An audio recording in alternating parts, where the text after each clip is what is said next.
कहते हैं दूसरों को उतनी ही तकलीफ देनी चाहिए जितनी बाद में खुद बर्दाश्त कर सको। ये बात तब और ज्यादा सही साबित हुई जब काशी घूमने आया एक मुल्ला काशी विश्वनाथ मंदिर की चमक दमक देखकर रो पड़ा। हेलो दोस्तों, मेरा नाम है सुरेंद्र नेगी और चैनल में आपका स्वागत है। और आज की वीडियो में हम बात करेंगे कि कुछ शांति दूतों और लिब्रांडुओं को अचानक मिर्ची क्यों लग गई और साथ में उनके लिए थोड़े से बरनौल का इंतजाम भी कर देते हैं। हाँ, तो जैसा आप सबको पता ही होगा कि प्रधानमंत्री नरेंद्र मोदी ने 13 दिसंबर को श्री काशी विश्वनाथ कॉरिडोर का उद्घाटन किया, जहां एक तरफ देश भर के हिंदू इससे बहुत खुश हैं कि अब वो सीधा गंगा घाट से आकर भोले बाबा का जलाभिषेक कर सकेंगे, वहीं कुछ शांति दूतों को इससे बहुत दिक्कत देखने को मिली। अब जरा एक नजर इस वीडियो पे डालिए। कोलकाता से आए थे, यहाँ विजिटर हैं, हम आए नमाज पढ़ने। हमको तो ये हालात देख के समझ में नहीं आ रहा कि मस्जिद को पूरा ढक दिया गया, मंदिर को इस तरीके से विशाल बनाया गया है। What is this? I am a tourist here, so I can see the things. I feel the pain, you know. Can you see the mosque?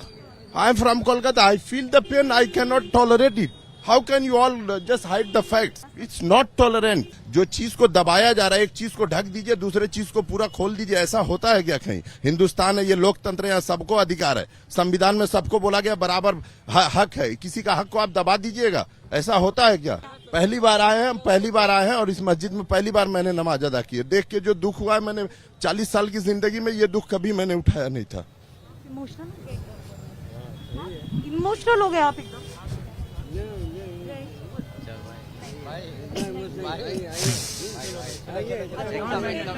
एक मिनट। विकास की बात छोड़िए ना यार, किसी का राइट को दबा दिया गया। ये अभी आपको लग रहा है कि इस समय ज्यादा हो रहा है, ये पहले? I don't want to speak more. हाँ, तो इस इंसान को तकलीफ है कि मंदिर बड़ा बन गया और मस्जिद छोटी रह गई और इसके मुंह से आई फील द पेन निकल रहा है। और इंटरव्यू लेने आई मैडम को देखकर इसका गला भराया और मैडम के दो बार क्या आप इमोशनल हो रहे हैं का हिंट देने के बाद आखिरकार इसका दर्द छलक ही गया। मतलब बंटी है ना। यहाँ ध्यान देने वाली बात यह है कि ना तो किसी ने मस्जिद को हाथ लगाया, ना ही कोई बदलाव की और ना ही कोई तोड़फोड़ किए गए, क्योंकि अगर ऐसा होता तो ये दर्द किसी और तरीके से बाहर आता। समझ रहे हो आप? समझ रहे हो? हाँ, तो सिर्फ इस बात के लिए आंसू और रोना धोना करना कि आखिर मंदिर बड़ा कैसे बन गया, ये बात कुछ हजम नहीं हुई। कोलकाता से आए इस बंदे का नाम है नौशाद अली। खैर, नाम सुन के तो आपको पता चल ही गया होगा कि आखिर इसे मंदिर बड़ा बनने से तकलीफ क्यों है। हाँ, तो ये बंदा कह रहा है कि हम लोग कोलकाता से यहाँ नमाज पढ़ने आते हैं और हमें यहाँ के हालात समझ ही नहीं आ रहे। मस्जिद को ढक दिया गया है, मंदिर को बड़ा कर दिया गया है। मैं एक टूरिस्ट हूँ and I can feel the pain. इसका लॉजिक इतना कच्चा है कि मैं क्या ही बोलूं। ये तो वही बात हुई कि किसी ने आपके एक मंजिला घर के सामने अपना 4 मंजिला घर बना लिया है, तो क्या तब भी आप सेकुलरिज्म की दुहाई देंगे या अपनी औकात के हिसाब से अपने घर को सजाएंगे? इन शांति दूतों को आई फील द पेन तब समझ नहीं आता जब इसी देश के दूसरे हिस्से में बेतुके से लॉजिक देकर मंदिरों को खुलेआम तोड़ा जाता है, जैसे मंदिर पुराना था या मंदिर सरकारी जमीन पर था। अबे साले, अगर मंदिर पुराना था तो मंदिरों की मरम्मत करो, उसे ठीक करो, और अगर मंदिर सरकारी जमीन पे है तो कौन सा इससे सरकारी जमीन की कमी हो जाएगी?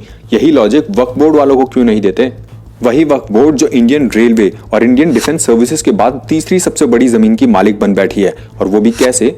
चलो, इसका भांडा किसी और वीडियो में फोड़ेंगे। खैर, शांति दूतों को लॉजिक समझाना मतलब भैंस के आगे बीन बजाने के बराबर है। अब बात करते हैं काशी विश्वनाथ मंदिर के इतिहास के बारे में। जैसे 18 अप्रैल 1669 में औरंगजेब ने एक फरमान जारी करके तोड़ने का आदेश दिया था और 2 सितंबर तक इस मंदिर को पूरी तरह से तोड़ दिया गया था। और जिस मंदिर के बड़ा बनने से इन्हें इतनी तकलीफ है ना, उसी काशी विश्वनाथ मंदिर को इन जेहादी मुगलों ने एक नहीं कई बार तोड़ा। और आज जो काशी विश्वनाथ मंदिर हम देखते हैं उसे रानी अहल्याबाई ने बनवाया था। पर मंदिर की ओरिजिनल साइट के बदले ठीक उसी के बगल में, क्योंकि मंदिर तोड़ने के बाद औरंगजेब ने उसी जगह ज्ञानवापी मस्जिद बनवाई थी, जिसके सबूत आज भी देखे जा सकते हैं। तो इस हिसाब से मंदिर की सही जगह वही है जिसे आज मस्जिद ने घेरा हुआ है। तो न्याय यही होगा कि मंदिर को उसकी ओरिजिनल साइट पर ही बनाया जाए। और इस आई फील द पेन वाले बंदे को ये पेन तब फील नहीं हुआ जब पिछले साल इलेक्शंस के बाद इसी के स्टेट्स में हिंदुओं के खिलाफ दंगे भड़क गए थे और उनके घरों को खुलेआम जलाया जा रहा था, मंदिरों को तोड़ा जा रहा था। तब क्या हुआ था? ऐसे लोगों का इंटरव्यू के नाम पर रो धोकर लुटियन मीडिया के सामने नौटंकी करना कोई नई बात नहीं है, क्योंकि अगर आप ध्यान से देखेंगे तो ये बात साफ हो जाएगी कि इतने सारे लोगों की भीड़ में इंटरव्यूअर ठीक इसी का इंटरव्यू लेने पहुंचती है। और इंटरव्यू लेने का तरीका, बेतुके से सवाल और ये ड्रामा देखकर सब कुछ प्री प्लान सा लगता है, जैसे किसी सी ग्रेड फिल्म की शूटिंग चल रही हो। औरंगजेब हीरो है हमारा और हीरो रहेगा। आप क्या बात कर रहे हैं? आप चोर और कातिलों को हीरो बना दिया। आपके लिए चोर होंगे ना वो, हमारे लिए वो बनी है। औरंगजेब जैसे लुटेरे और घटिया सोच वाले इंसान को अपना हीरो मानने वाले ऐसे लोगों से दोगलेपन की उम्मीद नहीं होगी तो और किससे होगी? वो औरंगजेब जिसने कई मंदिरों को लूटने और तोड़ने का आदेश दिया था। देखिए, यह है काशी विश्वनाथ मंदिर को तोड़ने का आदेश, ये है सोमनाथ मंदिर को तोड़ने का आदेश, ये है जगन्नाथ मंदिर को तोड़ने का आदेश और ये है बाकी सारे अन्य हिंदू मंदिरों को तोड़ने के आदेश। औरंगजेब कितनी घटिया सोच वाला इंसान था, इस बात का अंदाजा आप इसी बात से लगा सकते हैं कि उसने एक फरमान जारी करके कहा था कि मुसलमानों के लिए हिंदू मंदिरों की तरफ देखना भी एक गुनाह से कम नहीं है। और जिस इंसान की सोच इतनी घटिया हो, उसको अपना हीरो मानने वालों की सोच का लेवल क्या होगा, इस बात का अंदाजा आप खुद लगाइए। अब अगर आपको ये वीडियो पसंद आया तो इसे लाइक कीजिए, नीचे कमेंट्स कीजिए और इस चैनल को सब्सक्राइब करके अपना सपोर्ट जरूर दिखाइए। मिलते हैं अगले वीडियो में, तब तक के लिए जय श्री राम।